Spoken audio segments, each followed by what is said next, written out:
আসসালামু আলাইকুম প্রিয় দর্শক, অন্য মঞ্চের আলাপচারিতায় আপনাদের সকলকে আমন্ত্রণ জানাচ্ছি। ক্ষমতায় থেকে সত্য প্রকাশ করতে দেবেন না, তখন অনেকগুলো মিথ্যার প্রসার ঘটবে। তো এখন তাই ঘটেছে। সরকার, আমার হিসেবে এটা তথাকথিত সরকার, এনজিওগ্রাম সরকার, এই সরকার 50 লক্ষ টাকা ঘোষণা করলো যে যে তাকে গুলি করেছে তাকে যেন যারা ধরিয়ে দিবে 50 লক্ষ টাকা পুরস্কার দেওয়া হবে। এটা একটা তামাশা করা হয়েছে। যেমন তামাশা করা হয়েছে, যখন মির্জা আব্বাস তাকে দেখতে যান, অনেকেই দেখলাম স্লোগান দিল, মির্জা আব্বাসকে দোষী করে স্লোগান দিল, অর্থাৎ বিএনপির ঘাড়ে এই দোষটা চাপিয়ে দেওয়া হলো। আপনি চমৎকার বলেছেন যে আমরা অনেকগুলো উৎস পেলাম। কেউ বলেছে জামাত মেরেছে, কেউ বলেছে বিএনপি মেরেছে, কেউ বলেছে আওয়ামী লীগ মেরেছে, কেউ বলেছে র মেরেছে। এখন শুধু ন্যাটো বাহিনীর কথাটাই বলা বাদ রেখেছে, এছাড়া সবই বলা শেষ হয়েছে। এটা হাস্যকর। এইখানে তদন্ত করতে হবে, গেম প্লেম খেলার কোনো সুযোগ নেই। হাদিকে কে মেরেছে, কেন মেরেছে, ধরার পরে না বোঝা যাবে কেন মেরেছে। আর একটা গুলি করেছে, আমরা দেখেছি একটা গুলি করেছে। আবার এক ধরনের ইউটিউবার বা বক্তা বা সোশ্যাল ইনফ্লুয়েন্সার বা যাই বলি না কেন, বা একজন বলেছে যে 80,000 আততায়ী বাংলাদেশে ঢুকেছে। এটা তো একটা হাস্যকর কথা। কোন দেশ কেন, সারা পৃথিবীতে 80,000 আততায়ী খুঁজে পাওয়া যাবে? একটা বাংলাদেশে আততায়ী এসে গেছে 80,000, এই কথা বলেছে। তো ভারত থেকে পার্শ্ববর্তী দেশ বলেছে, ভারতের নাম বলে না। ভারত 80,000 আততায়ী, একটা দেশে আততায়ী এত থাকে নাকি? এটা হাস্যকর ব্যাপার। 8 জন বললে হতো বা 5 জন বললে হতো, 80 জন বললে হতো, কিন্তু যখন 80,000 বলেছে, বিষয়টা বোঝা গেল যে এগুলো তারা প্রকৃতপক্ষে মূল ঘটনাকে সরিয়ে দেওয়ার চেষ্টা করতেছে। একজন তো বলেই ফেলেছে 4টা গুলি করতে চেয়েছিল, একটা গুলি লেগেছে, পিস্তল কাজ করেনি, তাই 3টা গুলি। মানে মনে হয় যে তারা সেখানে উপস্থিত ছিল, এইগুলো তারাই ঘটিয়েছে, দেখেছে, এইভাবে বক্তব্য দিচ্ছে। আপনি দেখেন হাদিকে কোন সময়ে এই গুলিটা করা হলো, আপনি খেয়াল করেন। প্রথমত তাকে কেউ কেউ শনাক্তই করে ফেলেছে যে অমুক ব্যক্তি এখানে আছে। পাশাপাশি দেখেন আপনি, কিছুদিন আগে খালেদা জিয়া জীবিত না মৃত এই নাটক চলতেছে এখনো, তার মধ্যে হাদিকে কেন্দ্র করে এই ঘটনা হলো। আমরা এই তথাকথিত আন্দোলনে আমরা দেখেছি যে লাশের রাজনীতি চলে। আপনি দেখেন আবু সাইদকে মারা হলো, তার পোস্টমর্টেম রিপোর্ট নেই। তো এইখানে কেউ কেউ মনে করতেছে যে জামাতে ইসলাম ফায়দা লুটার জন্য এটা ঘটাতে পারে। আবার কেউ কেউ মনে করে যে জামাত, বিএনপি, আওয়ামী লীগ, ভারত কেউ করে নাই, শিবিরও করে নাই, অন্য কেউ করেছে, এটাও কিন্তু কেউ কেউ বলে। তো এটা আসলে আমাদের সামনে ধোঁয়াশা হয়ে রয়েছে। তো আমরা সন্দেহ করতে পারি, কেননা এরা লাশের রাজনীতি করেছে, আমরা দেখেছি। আপনি দেখেন এই খালেদা জিয়াকে বিদেশে নিবে, খালেদা জিয়া অসুস্থ, Khaleda Zia about to die, দোয়া করতেছে, তারেক রহমান আসবে কি আসবে না, ইত্যাদি ইত্যাদি ঘটনার মধ্যে হাদির ঘটনা আনা হলো। আমরা তো মনে করি যে এই ঘটনা যারা সরকারের পক্ষ থেকে ঘটানো হয়েছে, আমি মনে করি যাতে মানুষের দৃষ্টিভঙ্গি নির্বাচন এবং খালেদা জিয়ার বাইরে চলে যায়। এটা এক ধরনের প্রতারণা করা হয়েছে জাতির সাথে। তারপরও আবার পিয়াজ নিয়েও কথা হলো। আপনি অফ দ্য রেকর্ডে একটা জিনিস বলেছিলেন যে সংস্কারের চাইতে পেঁয়াজের গুরুত্ব বেশি, তারেক রহমান বলেছিলেন। আসলেই তাই, কারণ বাংলাদেশের মানুষের সংস্কারে কিছু যায় আসে না, কিন্তু পেঁয়াজের দামে যায় আসে। আমরা দেখলাম যে ভারতকে এত তীব্র ঘৃণা করে আমাদের স্বরাষ্ট্র উপদেষ্টা সাহেব, আমি উপদেষ্টা বলি, আমি দুঃখিত এটা বলার জন্য, এর জন্য আপনার চ্যানেল দায়ভার নিবেন, এটা আমারই দায়ভার। আমাদের উপদেষ্টা সাহেব খুব গর্ব করে বললেন যে আমরা পেঁয়াজ এনেছি, পেঁয়াজ 35 টাকা, এক দামে 50 টাকা বা 35 টাকা কমে গেছে। তো এই যে আবার গর্বও করেন, যারা ইন্ডিয়া বয়কট করেন, আবার তাদেরই স্বরাষ্ট্র উপদেষ্টা বলে পেঁয়াজ ভারত থেকে এনে কম দামে খাওয়াতে পেরে গর্ববোধ করেন। তো এই যে যে রহস্যজনক বিষয়গুলো আমাদের প্রতি মুহূর্তে ঘটে, হাদি হচ্ছে এই নির্বাচন বানচাল করার, অথবা নির্বাচন পিছিয়ে দেওয়া, অথবা মানুষের দৃষ্টিভঙ্গি ভিন্ন দিকে নিয়ে দেওয়ার জন্য সে বলির পাঠা হয়ে গেছে। কোনো সন্দেহ নেই যে হাদি, তার এই মুহূর্তে যে সরকার আছে, এই মুহূর্তে যারা এই সরকারের পক্ষে, হাদি তাদেরই একজন। তো এই সময় হাদির শরীরে যখন গুলি, এটা যথেষ্ট সন্দেহজনক। কারণ আওয়ামী লীগের মানুষ যখন ঘর থেকে বেরোইতে পারে না, এমনকি ঘরেও থাকতে পারে না, জেলেও অনিরাপদ, নিশ্চয়ই তখন আওয়ামী লীগের লোকেরা তাকে হত্যা করতে যায়নি। এমনকি যে শুটটা করেছে, আপনি দেখবেন বাইক থেকে গুলি করেছে। বাইক থেকে গুলি তো কোনো প্রশিক্ষিত লোক ছাড়া, একেবারে ওয়েল ট্রেইনড ছাড়া কারো পক্ষেই চলমান কোনো কিছুর উপর থেকে আরেকটা চলমান চলমান কোনো কিছুর উপর কেউ কোনো টার্গেটকে নির্দিষ্ট জায়গায় গুলি করা প্রশিক্ষিত লোক ছাড়া সম্ভব না। এটা আপনি আমাকে যদি রিভলভার লোড করে দেয়, এমনকি দাঁড় করিয়েও রাখে, আমরা ওইভাবে তার মাথায় গুলি করতে পারবো না।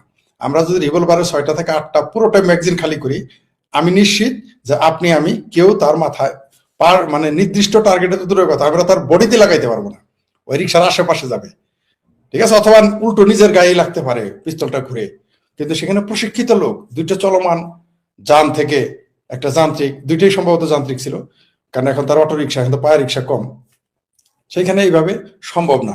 তাই আপনি এটাকে সহজভাবে নেওয়ার কোনো সুযোগই নাই, কোনোভাবে সুযোগ নেই। আর হাদির কথা যেটা বললেন, হাদি, কোনো মানুষের মৃত্যু আমরা কামনা করি না, নিঃসন্দেহে সত্য, কিন্তু হাদির যে ভাষা, হাদির যে মুখের ভাষা, 2বার করে ওযু করতে হয়, 3বার কুলি করতে হয়, তার যে মুখের ভাষা, রাজনীতিতে সে যে সমস্ত ভাষা প্রয়োগ করেছে এবং যেভাবে ভাষা প্রয়োগ করেছে এবং তার যে বডি ল্যাঙ্গুয়েজ গুলো আপনি দেখবেন, আমরা তার ভিডিওগুলো যদি দেখি, এগুলো খুবই ন্যাক্কারজনক ছিল, এটা তারও উচিত হয়নি। এছাড়া তিনি যে বঙ্গবন্ধু মুক্তিযুদ্ধ নিয়ে বিকৃতি শব্দ উচ্চারণ করেছেন, সেটা তো বলাই বাহিল্য। এগুলো জামাতের 20 মুখের এক মুখ, আমি বলতাম সাপের 2 মুখ, জামাতের 20 মুখ, এখন দেখি জামাতের 200 মুখ। যে ইনকালাব মঞ্চ, তার ইনকালাব মঞ্চ কেন বানাতে হবে? ইনকালাবের জায়গায় সে বিপ্লবী মঞ্চ বানাইতে পারলো না, ইনকালাব শব্দ কেন দেয়? এখন কেউ হয়তো বলতে পারে শব্দ তো চয়েস, যার যার ইচ্ছা। জি, চয়েসের মধ্যে তো আমি কেন এই কোটটা পরেছি? আমি তো আফগানিস্তানের পাগড়ি পরি নাই, আপনি ওই জামাটা কেন পরেছেন? আপনি তো তুর্কির এত বড় টুপি পরেন নাই, কারণ কি? কারণ আমরা সেই সংস্কৃতি ধারণ করেন না, আমি সেই সংস্কৃতি ধারণ করি না, আমি তো আফগানিদের মতো কালা পাগড়ি পরি নাই।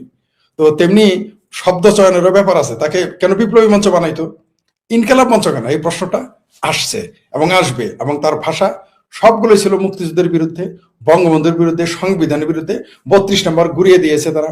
এই হাদি আজকে গুলি লেগেছে কারণ নগরে যখন আগুন লাগে দেবালয়ে রক্ষা পায় না, তার উপরে গুলি হয়েছে।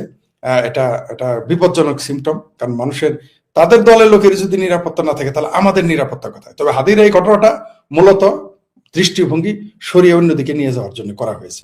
যারাই যখন ক্ষমতায় যায় বা ক্ষমতা প্রয়োগ করার ক্ষমতা পায়, তাদের ভাষা, তাদের চিন্তা পাল্টে যায়। তারা তখন আর স্বাভাবিক ভাষায় কথা বলে না। তার সর্বশেষ উদাহরণ এই স্বরাষ্ট্র উপদেষ্টা, আমি অপদেষ্টাই বলি, এই স্বরাষ্ট্র উপদেষ্টা। কারণ আপনি দেখেন, একটা মানুষ তারই দলের লোক, এখন তিনি যার জন্য তিনি 50 লাখ টাকা পুরস্কার ঘোষণা করলেন, তার বিষয়ে প্রশ্ন করা হলে তিনি পেঁয়াজ নিয়ে আসলেন। মানেটা কি? মানে তিনি, তার কাছে ওইটার গুরুত্ব কম, তার কাছে হাদির উপরে বা একটা মানুষের উপরে গুলি করা হয়েছে সেটা গুরুত্ব কম, পেঁয়াজের গুরুত্ব বেশি। কোনো সন্দেহ নাই, জাতীয় জীবনে পেঁয়াজের অবশ্যই গুরুত্ব আছে, কিন্তু জীবন কারো উপর গুলি করা হয়েছে, আইন শৃঙ্খলার অবনতি ঘটেছে, তখন তিনি পেঁয়াজের প্রসঙ্গ আনলেন। তার মানে হলো তিনি এই প্রশ্নটা পছন্দ করেননি, অথবা তিনি এড়িয়ে যেতে চেয়েছেন। আর যেটা আপনি বললেন যে যখন যারা ক্ষমতায় যায়, কেউ বলে বিল্ডিং ধাক্কা মেরেছে, কেউ বলে আল্লাহর মাল আল্লাহ নিয়ে গেছে, কেউ তো বলে যে ছাগল দিয়েছে, ছাগল পরে আল্লাহর মাল আল্লাহ নিয়ে যাওয়ার পর তো আমরা দেখেছিলাম তখন ছাগল দান করেছিল। কেউ বলে যে কেউ তো বলে যে আমরা কি করব, এরকম শব্দ আছে। কয়েকদিন আগে তো বলেছে, এই সরকারের লোকজনই বলেছে যা আমরা আমাদের খুনের ঘটনা আমরা রক্ষা করতে পারবো না, বলেছে তারা। তো এটা ক্ষমতায় যখন যায় তারা দায় সারা গোছের কথা বলবেই। রাজনীতিবিদরাই বলে, রাজনীতিবিদরাই এরকম বেফাস কথা বলে। আর জাহাঙ্গীর সাহেব তো রাজনীতিবিদ নন, ডক্টর ইউনূস তো রাজনীতিবিদ নন। আর আপনি যে প্রশ্নটা করলেন, ডক্টর ইউনূস বলেছে নির্বাচন বানচাল, এটা একজন ক্ষমতায় যিনি থাকেন এটা তিনি বলতে পারেন না। কেউ নির্বাচন বানচালের চেষ্টা করেছে? কে নির্বাচন বানচালের চেষ্টা করেছে? এটা আমরা না বলবো, তিনি কিভাবে এটা বলেন? তিনি এটা তিনি বলতে পারেন না, কারণ সরকার তার, আর্মি তার, জামাত তার, বিএনপি তার। আওয়ামী লীগ মাঠে নেয়, নির্বাচন কে বানচাল করবে? এটা একটা মানে তিনি মানে বাদ কি বাদ, তিনিও কম না। তাকে দেখা যায় ভাজা মাছটি উল্টে খেতে জানেন না। তাকে দেখা যায় যে আমরা জানি যে তিনি শুধুমাত্র কিস্তিতে ব্যস্ত থাকেন, কিন্তু আমরা জানি তিনি কিস্তিতে দেশও বিক্রি করতেছেন, তিনি কিস্তিতে বন্দর দিয়ে দেন, তিনি কিস্তিতে ভূমি দিয়ে দেন, তিনি কিস্তিতে আরো যে কত কিছু দিচ্ছেন, এমনকি কিস্তিতে তিনি যে চুক্তি করেছেন সেই চুক্তিগুলো আমাদের সামনে প্রকাশ করেননি। সুতরাং তিনি যে কথাগুলো বলেন, যখন বলেন যে নির্বাচন বানচাল করার চেষ্টা করছে, কেউ নির্বাচন বানচাল করার চেষ্টা করেন নাই তাদের লোক ছাড়া। আমরা দেখেছি জামাত বলেছে যে এই শর্ত না মানলে নির্বাচন করতে দেব না।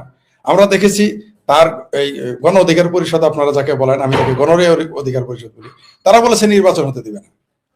জামাত বলেছে নির্বাচন হতে দিবে না। তাহলে কি নির্বাচন বানচাল করতে চাচ্ছে কি জামাত? পরে কথাটা তাকে পরিষ্কার করতে হবে। আমরা জানি যে এই মুহূর্তে এই সরকার জামাত নিয়ন্ত্রিত ইউনূস সরকার, এটা আমার কথা না, এটা তারেক রহমানের কন্যা বলেছেন। খালেদা জিয়ার নাতনি বলেছেন, অর্থাৎ বিএনপি ঘরানা, বিএনপির ঘর থেকে এই বক্তব্য দেওয়া হয়েছে, জামাত নিয়ন্ত্রিত এই সরকার। কেউ কেউ বলে এই জন্যই তারেক রহমান আসতে পারতেছে না। এমনও হতে পারে যে হাদিকে গুলি করে আসলে সিগন্যালটা দেওয়া হলো তারেক রহমানকে, এটাও হতে পারে। মানে আপনি হয়তো বলবেন যে এটার সাথে কি কানেকশন, এটাও হতে পারে যে হাদির উপরে গুলি করে বুঝে দেওয়া হলো তারেক রহমান তুমি এসে যদি আসতে চাও তাহলে এরকম পরিণতি হতে পারে, এটাও হতে পারে। মানে আমরা তো যেহেতু ওই যে বললাম, ডক্টর হুমায়ুন আজাদের ভাষায় শুরুতেই বলেছি, যখন ক্ষমতাধর ব্যক্তিরা সত্যটাকে প্রকাশ করতে দিবে না, তখন অনেকগুলো মিথ্যা সামনে চলে আসতে পারে। সুতরাং এর জন্য দায়ভার তাদেরকে নিতে হবে। এটা আরেক হাস্যকর উদ্ভট ঘটনা। তাহলে দেশের পুলিশের কাজটা কি? আর আপনি যেটা বললেন যে পুলিশ আইন আদতে আইন শৃঙ্খলা, পুলিশের কোনো কার্যক্রম নাই না। পুলিশের কার্যক্রমকে ধ্বংস করে ফেলা হয়েছে পরিকল্পিতভাবে, এই সরকার তা করেছে। আমরা তথাকথিত আন্দোলনের শুরুতেই দেখেছি কিভাবে পুলিশের মনোবল ভেঙে দেওয়া হয়েছে, কিভাবে আইন শৃঙ্খলা বাহিনীর মানে কে ধ্বংস করে দেওয়া হয়েছে, কিভাবে দেশে অরাজক পরিস্থিতি সৃষ্টি করা হয়েছে। এই জন্যই তো মব চলতেছে। মব সন্ত্রাস কেন চলে? মব সন্ত্রাসের পুলিশকে অকার্যকর করার জন্যই তো মব সন্ত্রাস করা হচ্ছে এবং করানো হচ্ছে, এটা আমরা স্পষ্টতই দেখতে পাচ্ছি। তো এটা তো তারা ইচ্ছা করেই ধ্বংস করছে যাতে এরকম পরিস্থিতি সৃষ্টি হয়। কারণ যত এই ধরনের ঘটনা ঘটবে তত এই সরকারের আয়ু বাড়বে। তো তফসিল ঘোষণার পর তারা যখন বলল সব প্রার্থীকে এই নির্বাচনে অস্ত্র দিবে, এটা একটা হাস্যকর কথা। তাহলে আপনি যেটা বললেন আমরা কি করেছি, আমি কি করেছি? আমাদের জীবনের নিরাপত্তা কে নেবে? প্রতিদিন 45টা, এই যে শত শত হাজার, 10 মাসে কত খুন হয়েছে, কত লাশ ভেসে উঠেছে এই গত 10 মাসের হিসাবে। এই ইউনূস নিয়ন্ত্রিত, জামাত নিয়ন্ত্রিত, প্রশাসনের নিয়ন্ত্রিত এই মিডিয়াতে কতগুলো নিউজ এসেছে, আপনি হিসাব করে দেখেন তো। এদের নিরাপত্তা কে নেবে? এই যে গ্রামে ধর্ষণ হচ্ছে, খুন হচ্ছে, মানুষ মব সন্ত্রাসের শিকার হচ্ছে, চাঁদাবাজি, লুট তরাজ, জমি দখল, ব্যবসা দখল হচ্ছে, এগুলোর দায়ভার, এগুলো নিরাপত্তা কে দিবে? ভোট তো এই 12 তারিখের পরে কি করবে? এই 12 তারিখ পর্যন্ত আপনি অস্ত্র দিবেন, তারপরে কি অস্ত্র দিবে? তারপরে তারা আপনাকে অস্ত্র দিবেন না। আর এই যে অনেক যারা জঙ্গি ছিল, যাদেরকে সাজা দেওয়া হয়েছিল, সাজাপ্রাপ্ত আসামিদের মুক্তি দেওয়া হয়েছে, অস্ত্র লুট করে নেওয়া হয়েছে নরসিংদী থেকে, বিভিন্ন থানা থেকে অস্ত্র লুট করা হয়েছে, এয়ারপোর্ট থেকে অস্ত্র লুট করা হয়েছে। তো এই অস্ত্রগুলো কোথায় গেল? আপনি আরপর এই যে একটু আগে বললেন যে চিটাগাঙে 50টা AK-47, আমরা যতদূর জানি 50টা না, শত শত চলে এসেছে অস্ত্র। পাকিস্তানের জাহাজ, পানির জাহাজ বাংলাদেশে আছে, তাদের কোনো জাহাজ করা হয় না, তাদের কোনো চেকিং নেই, সিকিউরিটি চেক নাই। আমরা দেখলাম পাকিস্তান থেকে 25 টন বীজ আসলো, পপি বীজ। তো এগুলো তো সন্দেহজনক। এখানে অস্ত্র আসতেছে, দেশটাকে একটা জঙ্গিবাদী রাষ্ট্রে পরিণত করতে চাচ্ছে। সন্ত্রাসের অভয়ারণ্য, মানে মানুষের অভয়ারণ্য নয়, সন্ত্রাসীদের জন্য অভয়ারণ্য সৃষ্টি করা হয়েছে এই মুহূর্তে। বিশেষ করে মব সন্ত্রাসের মাধ্যমে পুরো দেশটাকে অস্থিতিশীল করা হয়েছে। তো এখন যেখানে মব সন্ত্রাস হয় সেখানে আপনি একটা রিভলভার দিয়ে বা একটা গান, বড় জোর আপনি 2টা গান দিবেন, গানম্যান দিবেন, যে 2টা গান রাখতে পারবে, একটা পিস্তল রাখতে পারবে। তো মব তো করবে হাজার হাজার লোক, আপনি একটা পিস্তল আর 2টা গান দিয়ে আপনি কি করবেন? কি করতে পারবেন? আপনি পিস্তল থাকলে গুলি চালানো যায় না। বাংলাদেশে বহু লোকের ঘরে বাড়িতে পিস্তল আছে, বন্দুক আছে, তারা কি যখন মব সন্ত্রাস হবে ঠেকাইতে পারবেন? ধরেন আপনার বাড়িতে 200-300 লোক এলো মব সন্ত্রাস করতে, আপনি এক পিস্তল দিয়ে কি করবেন আমাকে বলেন? একটা পিস্তল দিয়ে আপনি কি করবেন? একটা পিস্তলে কয়টা গুলি থাকে? আর আপনি চাইলেই তো গুলি করতে পারবেন না, পুলিশই গুলি করতে পারে না। সে জায়গায় আপনি চাইলে, মনে চাইলে আপনি 200 লোক এলে আপনি রিভলভার থেকে গুলি ছুটতে পারবেন না। তো এগুলো হাস্যকর যুক্তি, হাস্যকর কাণ্ড। কারণ এরা তো কি, আবার বলছে, এরা কেউই রাজনীতিবিদ না, কেউই। এরা যারা এখন এই মুহূর্তে ক্ষমতা দখল করে আছে বা ক্ষমতায় যাদের বাইরে থেকে এনে বসানো হয়েছে, কারণ আমরা কোনোদিন তাদের দেখি নাই। আপনি ডক্টর ইউনূসকে, তিনি এত বড় ধনী মানুষ, তার এত হাজার হাজার কাঠা সম্পদ, লাখ লাখ হাজারো কোটি টাকা, জীবনে তাকে কোনোদিন বাংলাদেশের কোন দুর্যোগে তাকে পাশে থাকতে দেখেছেন? কোনো কালেই দেখেন নাই। বরং এরশাদ সরকারের আমলে তিনি সুবিধা নিয়েছেন, খালেদা জিয়া সরকারের আমলে সুবিধা নিয়েছেন, শেখ হাসিনা সরকারের আমলে তিনি বারবার সুবিধা নিয়েছেন। দেশের দুর্যোগে তিনি কোনোদিনই আসেন নাই। হুট করে উড়ে এসে রজার রহমান পালায় যাওয়া একটা লোক, আমরা কোনোদিনই তাদের ক্ষমতায়, মানে দেশের জন্য কিছু করতে দেখিনি। আজকে তারা ক্ষমতায় বসেছে, তারা দেশটাকে অনেকটা সৎ মায়ের মতো পরিচালনা করবে, এটাই স্বাভাবিক। কারণ এরা তো দেশের নাগরিকই না। আমরা তাদের কাছে, এরা এক এক সময় এক এক কাজ করবে, এদের তো নির্দিষ্ট এজেন্ডা আছে। এরা কেন এই দেশে ক্ষমতা 17 মাস একটি দেশের ম্যাজিস্ট্রেসি পাওয়ার, আচ্ছা আর্মির ম্যাজিস্ট্রেসি পাওয়ার থাকতে কেন আপনাকে অস্ত্র দিতে হবে? ওয়াই? আর্মির ম্যাজিস্ট্রেসি পাওয়ার মানে কি? চারটেখানি ব্যাপার আমরা জানি যে নির্বাচনের আগে যখন আর্মি অস্ত্র উদ্ধার অভিযানে যেত, পুরো বাংলাদেশ ঠান্ডা হয়ে যেত, চুপচাপ হয়ে যেত, সব ক্রিমিনাল এমনকি সিসকে চোরও পালায় যেত। অন্তত ওই নির্বাচনের 2-2.5 মাস আত্মগোপনে থাকতো। আর এখন ডাইরেক্ট গোলাগুলি, তাও আবার আর্মির ম্যাজিস্ট্রেসি পাওয়ার। আপনি যে বললেন যে এই মুহূর্তে বাংলাদেশের আইন শৃঙ্খলা বাহিনীর অবনতি ঘটেছে, পুলিশ অকার্যকর, কিন্তু পুলিশের যে দাদা সেনাবাহিনী তারা তো কার্যকর, তারা কি করে? তারা কি করে? জাহাঙ্গীর সাহেব যে এই যে অস্ত্র দিতে চাইলেন, তার মানে পুলিশ তো ফেল, পুলিশকে ফেল করানো হয়েছে। ফেল না, পুলিশ ফেল। তাহলে কি আর্মিও ফেল? কোন আর্মি যে আর্মিকে এই মুহূর্তে ম্যাজিস্ট্রেসি পাওয়ার দেওয়া হয়েছে?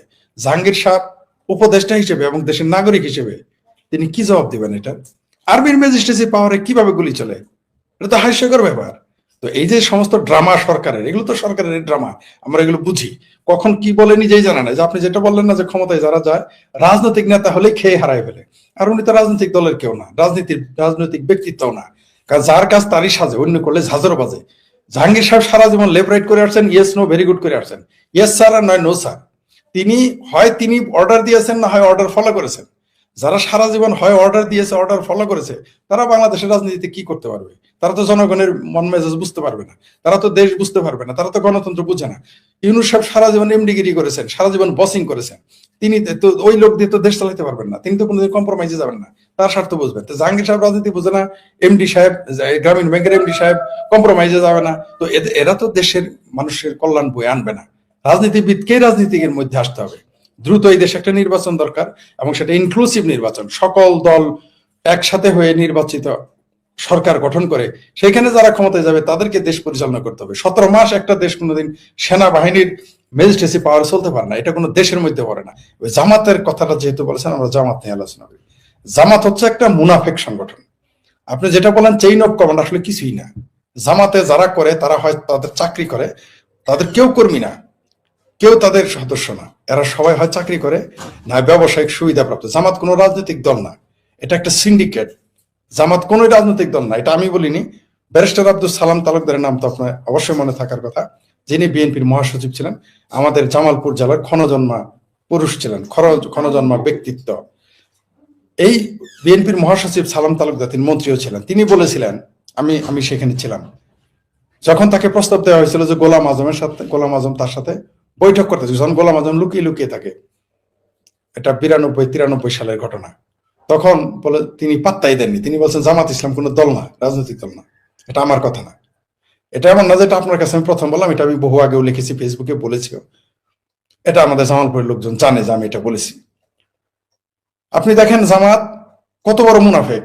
তারা প্রথমে পাকিস্তান, এখন একটু ঘটনা একটু পিছন থেকে আসতে হবে, কারণ জামাতকে চিনতে হলে আপনাকে পেছন থেকেই আসতে হবে।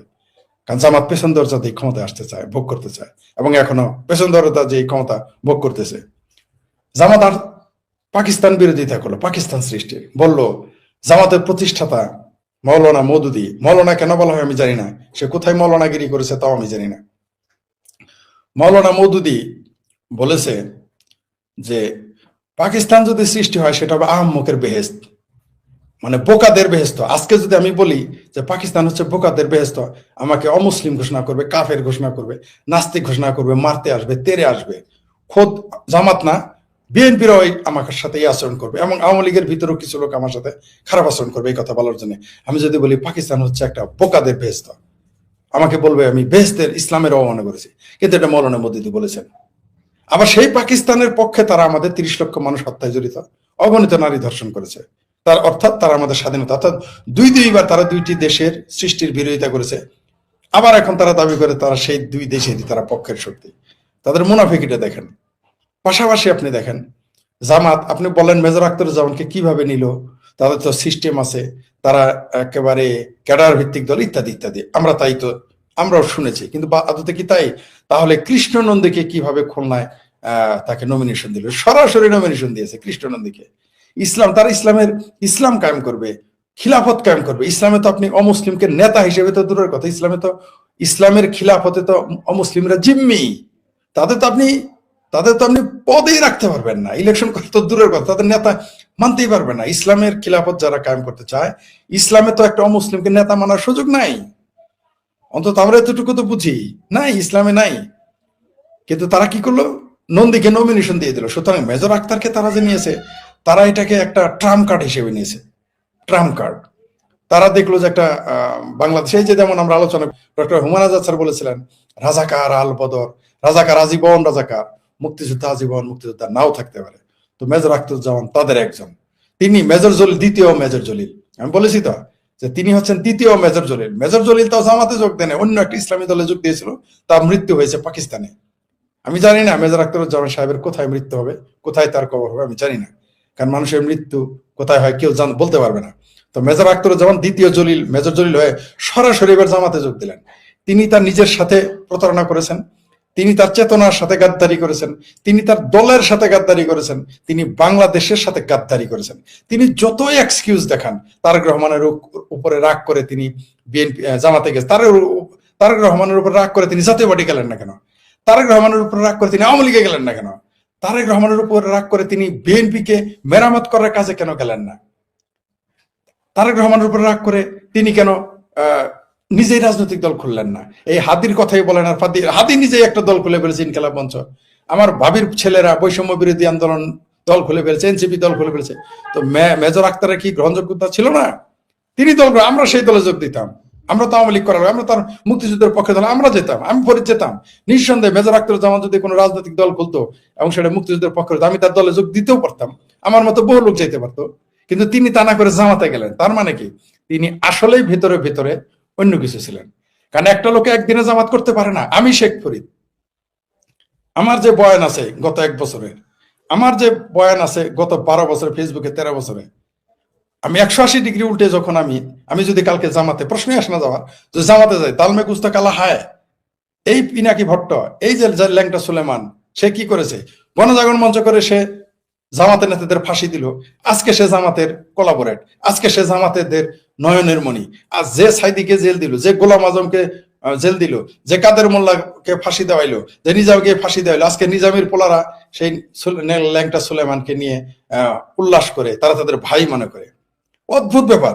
আপনি জামাতকে যদি মনে করেন যে তারা একেবারেই, যেটা আপনি বললেন যে তারা খুব স্ট্রিক্ট দল, নো, তাদের স্বার্থ আগে রক্ষা করবে। আপনি দেখেন জামাত যারা করে, তারা যতগুলো লোক ইসলামী ব্যাংকে চাকরি করে সবগুলো জামাত করে। আপনি দেখেন তো একটা কৃষক জামাত করে সুবিধা না নিয়ে। আপনি বিএনপি, আওয়ামী লীগ, জাতীয় পার্টিতে অসংখ্য লোক পাবেন যারা কোনো সুবিধা না নিয়ে এই দলগুলো করে। হ্যাঁ, আপনি এটা পাবেন জামাতে, বিএনপিতে, আওয়ামী লীগে দুর্নীতিবাজ আছে, লুটেরা আছে, কোনো সন্দেহ নেই। কিন্তু আপনি অসংখ্য মানুষ পাবেন বিএনপি এবং আওয়ামী লীগে যারা একটু সুবিধা নেয় নাই, জীবনে নেয় নাই, নিতেও পারবে না, তারা আওয়ামী লীগ করে, বিএনপি করে। আপনি দেখেন তো জামাতের লোক আমাকে যদি আপনি একটা, সারা বাংলাদেশে তাদের ওই যে সরোয়ার্দী উদ্যানে নাকি 10-12 লক্ষ লোক নিয়ে এসেছিল, ওই সবে ধর নীলমণিতে তাই 1 কুমি 7 বার দেখা, ওই 10 লাখ লোকই তাদের। যেমন চরমনায়ের পীর যেখানে যায় 1 লক্ষ লোক হয়, 1.5 লক্ষ লোক হয়, আসলে ওই 1-1.5 লক্ষ লোক তারই। ওই রাজশাহীতে গেলে ওই লোকগুলি যায়, সরিষাবাড়ি, জামালপুরে গেলে, শোনেন আমাদের সরিষাবাড়িতে চরমনায়ের পীরের যে অনুষ্ঠান হয়েছিল, সমাবেশ হয়েছিল চরমনায়ের পীরের, খালেদা জিয়া শেখ হাসিনা গেলে যত লোক হয় তার সাথে বেশি লোক হয়েছিল। তার মানে কি, তারা খালেদা জিয়া শেখ হাসিনার চেয়ে চরমনায়ের পীর বেশি জনপ্রিয়? নেভার এভার, প্রশ্নই আসে না। মানে তাদের সিন্ডিকেট, ওই লোকগুলোই ওখানে গিয়ে জমা হয়। আমাদের সরিষাবাড়ি ময়দানে চরমনাই, ওরাকে আমি চরমনাই বলি, চরমনায়ের পীর ওই ভিডিওটা আমার কাছে পাঠিয়েছিল। একটা লোককেও আমরা চিনি না। আপনি খেয়াল করেন, আমি লোকাল লোক, আমার বাড়ির সামনে বইটা করেছে, আমি একটা লোককেও চিনি না, কই থেকে আসলো? তো জামাতের ওই রকম, আপনি দেখবেন তাদের সুনির্দিষ্ট লোক। আপনি একটা, যে প্রশ্নটা আমি করলাম, একটা সাধারণ মানুষ দেখাবেন, জামাতের একটা কর্মীরা তো প্রশ্নই আসে না। জামাতের যারা কর্মী, যারা নেতা, তারা ডাইরেক্ট জামাতের অর্থ সুবিধাভোগী, হয় চাকরি করে, নয় ব্যাংক থেকে লোন নিয়েছে, না অন্য কোনো সুবিধা পেয়েছে। আপনি একটা সমর্থক যদি জামাতের আমাকে দেখাইতে পারেন যে তারা সুবিধা না নিয়ে জামাত করে, একটা দেখাইতে পারবেন না সারা বাংলাদেশে। তো এরা আসলে সিন্ডিকেট, মাফিয়াদের মতো। ওই যে সন্ত্রাসী মাফিয়ারা যেরকম তাদের চেইন অফ কমান্ড, এরকম। কিন্তু এখন তাদের চেইন অফ কমান্ড কিছুটা লুজ হয়ে গেছে। মেজর আখতারুজ্জামান তার প্রমাণ, কৃষ্ণ নন্দী তার সর্বশ্রেষ্ঠ প্রমাণ। কারণ আপনি কিভাবে একজন হিন্দুকে ইসলামী শরিয়া কায়েমের জন্য তাকে এমপি ইলেকশন করাইতে পারেন? তাদের ভণ্ডামি এখানে ধরা। তো মেজর আখতারুজ্জামানকে তারা নিয়ে, না মেজর আখতারুজ্জামানের লাভ হয়েছে, না জামাতের লাভ হয়েছে। অলরেডি জামাত শিবিরের লোকজন কি জবাব দিবে? মেজর আখতারুজ্জামান তো স্পষ্ট বলেছে, এরা রাজাকার, আলপদর, এমনকি এও বলেছে যে জামাতেরা নির্বাচন বানচাল করবে। মানে আমরা যদি একবার বলি, মেজর আখতারুজ্জামান 5বার বলেছে যে জামাত এই নির্বাচন বানচাল করবে, সন্ত্রাস করবে, হত্যা করবে, বারবার বলেছেন। বলেন নাই? রেকর্ড আছে, অন রেকর্ড। সেই জন্য শিবির তো একটু বলতে পারে। কেউ কেউ তো আবার উল্টা মনে করতেছে। অদ্ভুত ব্যাপার হলো, কেউ কেউ মনে করতেছে যে মেজর আখতারুজ্জামান কোন এক বিশেষ দেশের ইশারায় সেখানে যুক্ত হয়েছে, কোন বিশেষ দেশের বিশেষ সংস্থার ইশারায় গিয়েছেন। আমি নামটা নিলাম না। কেউ কেউ মনে করে আসলে বাংলাদেশে এই মুহূর্তে যা ঘটতেছে, তিনি বিএনপির উপরে রাগ করে এটা করলেন। আসলে বিএনপির উপরে এটা রাগ করতে গিয়ে নিজের পায়ে নিজে কুড়াল মেরেছেন। বরং মেজর আখতারুজ্জামান বলেছেন যে তারেক রহমান বলেছে রাজাকাররা হাজার হাজার লোক মেরেছে, অসংখ্য লোক মেরেছে। সত্য কথা না এটা? রাজাকাররা লোক মারে নাই। তিনি আরেকটা কথা বলেছেন যে পাকিস্তানের বিরুদ্ধে যুদ্ধ করছে, জামাতের বিরুদ্ধে না। এটা তারেক ফাজলেমি। তার মতো লোক এরকম মিথ্যা কথা বলবে, এটা তো মেনে নেওয়ার মতো না। জামাত ছিল পাকিস্তানের সেনাবাহিনীর কোলাবোরেট। সারা পৃথিবীর সংবাদপত্রে আছে জামাত স্বাধীনতা বিরোধী, তারা খুন করেছে। আর এখানে তিনি বলতেছেন তারেক রহমান বলছে বলে তিনি এই রাগে চলে গেছেন। মেজর আখতারুজ্জামানকে একজন উপস্থাপক বাড়ি ভাই বলেছিলেন যে আপনি তো মুক্তিযোদ্ধা, আপনি কি আওয়ামী লীগে যাবেন কিনা? তিনি বলেছেন আমি কি থুতু দেবো? মানে আওয়ামী লীগের কথা বলে তাকে তিনি উপস্থাপককে থুতু দিতে চেয়েছেন। আচ্ছা, আজ 14ই ডিসেম্বর 1971 সালের এই দিনে রাজাকার, আল বদর, আল শামস, নেজামে ইসলামী, শান্তি কমিটি এবং জামাতে ইসলামী মিলে তারা যখন বুঝতে পেরেছিল যে বাংলাদেশ একটি স্বাধীন দেশে রূপান্তরিত হতে যাচ্ছে, ঠিক তার মাত্র 2 দিন আগে তারা এই জাতির শ্রেষ্ঠ সন্তান যাদেরকে দিয়ে একটি দেশ সামনের দিকে এগিয়ে যাওয়ার স্পিরিট পায়, আলো পায়, বুদ্ধি পায়, জ্ঞান পায়, যারা সাংবাদিক ছিল, কবি ছিল, লেখক ছিলেন, প্রফেসর ছিলেন অধ্যাপক, তাদেরকে নির্বিচারে রায়ের বাজারের বদ্ধভূমিতে হত্যা করে হাত পা বেঁধে ফেলে রাখা হয়।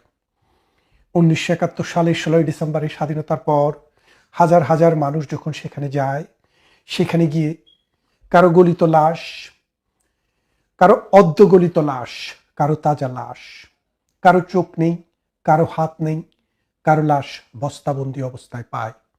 সে বিভৎস ইতিহাস, সে বিভৎস স্মৃতি বাঙালিরা ভোলেনি এবং বলতে পারে না। উদয়ের পথে শুনিকার বাণী, ভয় নাই ওরে ভয় নাই, নিঃশেষে প্রাণ যে করিবে দান, ক্ষয় নাই তার ক্ষয় নাই। সেই মহান বাঙালির সূর্য সন্তানেরা আজও আমাদের স্মৃতিপটে বেঁচে আছে, আজও বেঁচে আছে বাঙালির চিন্তায়, চেতনায়, বোধে এবং বুদ্ধিতে, আমাদের কবিতায়, আমাদের সাহিত্যে, আমাদের ইতিহাসে। আপনারা জানেন আমাদের 8টার সংবাদের আগে একটি বাংলাদেশ টেলিভিশনে একটি গান বলা হতো, একটি গান প্রায় শোনানো হতো, সবকটি জানালা খুলে দাও না। নজরুল ইসলাম বাবু এই গানটি লিখেছিলেন। এই গানটিতে খুব দরদ ভরে সুর দিয়েছিলেন আরেক কণ্ঠ সুরকার আহমেদ ইমতিয়াজ বুলবুল। সেই গানের ভিতরে একটি কথা আছে, ওরা আসবে চুপি চুপি, কেউ যেন ভুল করে গেও না গো বুক ভাঙা গান। আজকের যেই প্রেক্ষাপটে আমরা 14ই ডিসেম্বর আমরা যে বুদ্ধিজীবী দিবস পালন করছি, সেখানে এই গানটি খুব সত্যভাবে প্রতীয়মান হচ্ছে। তারা আজকে চুপি চুপি আসছে, সদর্বে তারা আসতে পারছে না। কারণ 71 সালে 14ই ডিসেম্বরে যে রাজাকার, যে আল বদর, যে আল শামস, যে শান্তি কমিটি, যে জামাতে ইসলামী, তাদেরকে হত্যা করে বাঙালির স্বাধীনতার স্বপ্নকে, স্বাধীনতার স্পৃহাকে স্তব্ধ করে দিতে চেয়েছিল সেই রাজাকার, সেই আল বদর, সেই জামাতে ইসলামী আজ প্রত্যক্ষ বা পরোক্ষভাবে রাষ্ট্র ক্ষমতায়। আগুন দিচ্ছে 32 নম্বরে, আগুন দিচ্ছে শহীদের ব্যাধিতে, আগুন দিচ্ছে শহীদ মিনারে, আগুন দিচ্ছে 71-এর বীর সৈনিকদের মুরালে। তাহলে আপনারা বোঝেন, আপনারা দেখেন যে 1971 সালে ইসলামী ছাত্র সংগ্রামে জামাতে ইসলামীর একটি অঙ্গ সংগঠন ছিল, যেমনটা এখন ছাত্র শিবির আছে। 1971 সালে মহান মুক্তিযুদ্ধের পর 72 সালে আমাদের যে সংবিধান হয়, সেই সংবিধানে সুস্পষ্টভাবে বলা হয়েছিল যে ধর্মভিত্তিক রাজনীতি বাংলাদেশে আর করতে দেওয়া হবে না। যেই কোনো মানুষ রাজনীতি করতে পারবে, কিন্তু রাজনীতির ভিত্তিটা ধর্মভিত্তিক হবে না। কেন এই সিদ্ধান্তটা নেওয়া হয়েছিল আপনারা জানেন যে এই পাক ভারত উপমহাদেশে ধর্ম নিয়ে বহু হানাহানি, বহু যুদ্ধ, বহু বিগ্রহ, বহু মানুষের দেশান্তর হয়েছে। তাই সেখান থেকে শিক্ষা নিয়ে একজন ম্যাচিউরড রাজনীতিবিদ, জাতির জনক, শতাব্দীর মহানায়ক, বাঙালির রাখাল রাজা বঙ্গবন্ধু শেখ মুজিবুর রহমান যখন স্বদেশে ফিরে আসলেন যুদ্ধের পর, তিনি সিদ্ধান্ত দিলেন এটি অসাম্প্রদায়িক চেতনার রাষ্ট্র হবে। হিন্দু, বৌদ্ধ, খ্রিস্টান, নৃগোষ্ঠী, ক্ষুদ্র নৃগোষ্ঠী এবং মুসলমান সবাই মিলে একটি রাষ্ট্রের অংশীদার হবে, সবাই মিলে শাসনতন্ত্রের অংশীদার হবে, সবাই মিলে শান্তিতে এক দেশে পাশাপাশি বসবাস করবে। কিন্তু সাম্প্রদায়িক শক্তি তা চায় না। সাম্প্রদায়িক শক্তি সব সময় চায় মানুষের মধ্যে বিভেদ তৈরি করতে। এই বিভেদটা যতদিন টিকে থাকে তাদের ধর্ম ব্যবসাটা তত ভালো চলে। তো যে কথাটি বলছিলাম, 1971 সালে জামাতের যে অঙ্গ সংগঠনটির নাম ছিল ইসলামী ছাত্র সংঘ, সেটি পরবর্তীতে 1979 সালে এসে শিবির নাম ধারণ করে। তার মানে ওই বলে না, পুরনো বোতলের নতুন মদ, অথবা আপনারা বুঝতে পারছেন যে নতুন মদটাকে পুরনো বোতলেই আবার রাখা হলো। সেই বোতলটা হচ্ছে ইসলামী ছাত্র সংঘ, এখন সেটি ছাত্র শিবির। বাংলাদেশের রক্ষাটা রাজনীতি যারা চালু করেছে তারা হচ্ছে ইসলামী ছাত্র শিবির। বাংলাদেশে আমরা শুনেছি আল্লাহর আইন চায়, সৎলোকের শাসন চায়। কিভাবে কায়েম করবে? তারা বলছে কোরআন তাদের সংবিধান। কোরআন সংবিধান যদি তাদের হয়, আজকে তারা হিন্দু লোককেও নমিনেশন দেয়। জামাতের লোককে বলতে শুনছি যে 54 বছরের প্রতিশোধ নেওয়ার সুযোগ। 54 বছর আগে বাংলাদেশে কি হয়েছিল আপনারা সবাই জানেন। একটি মহান মুক্তিযুদ্ধ হয়েছিল।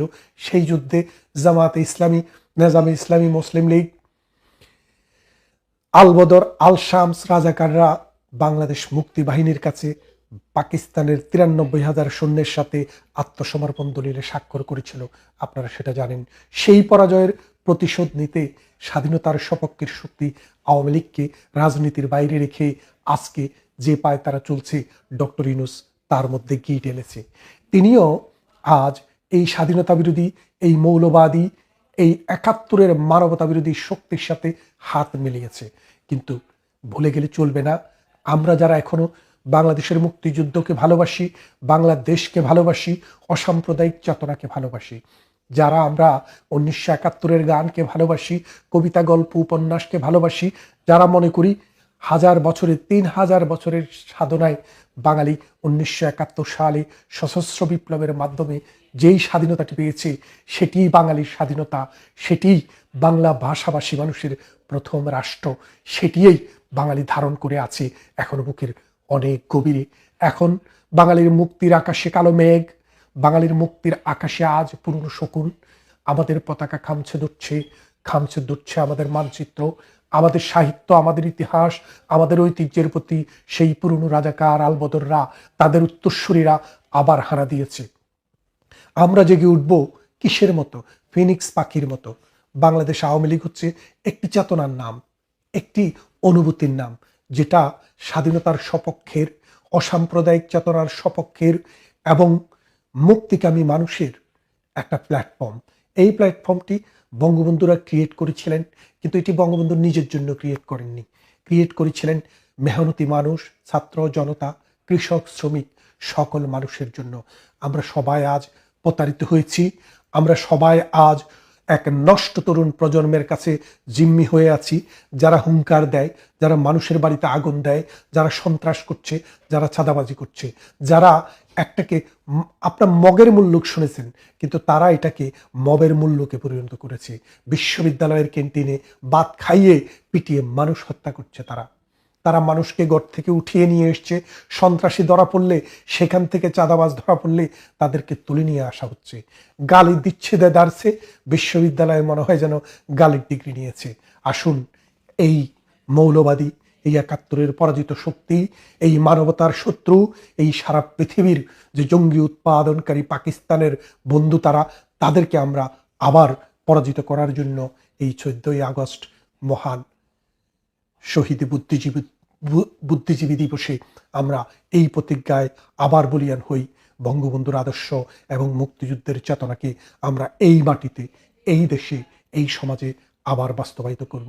এবং 71-এর এই মহান মুক্তিযুদ্ধে 14ই ডিসেম্বর নয়, শুধু 71-এর 16ই ডিসেম্বর থেকে 26শে মার্চ থেকে 16ই ডিসেম্বর পর্যন্ত যত মানুষ জীবন দিয়েছে, সেই অগণিত প্রাণ, সেই অগণিত মানুষের প্রতি শ্রদ্ধা এবং ভালোবাসা, এবং যারা বিদায় নিয়েছেন তাদের বিদায় আত্মার মাগফিরাত কামনা করি।